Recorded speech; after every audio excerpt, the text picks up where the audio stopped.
നല്ല ഒരേ ഒരു മകളാണ്. 20 വർഷത്തെ കാത്തിരിപ്പിന് ശേഷം കിട്ടിയ മകളാണ്.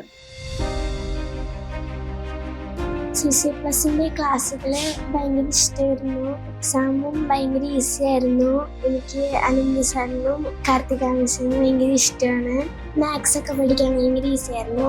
സയൻസും ഇംഗ്ലീഷും എല്ലാം ഈസി ആയിരുന്നു. അബാക്കസ് ചാമ്പ്യൻ ആയിരുന്നു. ഈ കഴിഞ്ഞ ഈ എക്സാമിന്റെ തൊട്ട് 2 ദിവസം മുന്നായിരുന്നു അബാക്കസിന്റെ എക്സാം. അതുകൊണ്ട് ഇതധികം നമുക്ക് അറ്റൻഡ് ചെയ്യാൻ പറ്റിയില്ല. ക്ലാസ്സുകളൊക്കെ ലൈവ് ക്ലാസ്, റെക്കോർഡ് ക്ലാസ് കാണാൻ പറ്റിയത്. അബാക്കസ് ചാമ്പ്യൻ ആയിരുന്നു. അബാക്കസ് ചാമ്പ്യൻ ആയിരുന്നു. അപ്പം അത്യാവശ്യം നന്നായിട്ട് പഠിക്കുന്നുണ്ട്. ഇനിയും പഠിക്കത്തില്ലേ? പഠിക്കും. അപ്പൊ നന്നായിട്ട് പഠിക്കുക. ഒരേ ഒരു മകളാണ്. 20 വർഷത്തെ കാത്തിരിപ്പിന് ശേഷം കിട്ടിയ മകളാണ്. ഓ, ആ ഒരു 20 ഇയേഴ്സിന്റെ കാത്തിരിപ്പും ആൻഡ് ഈ ഒരു സന്തോഷം കൂടെ ആവുമ്പോൾ വളരെയധികം എന്താ ഒരു പ്രൗഡ് മൊമെന്റ് ആണല്ലേ.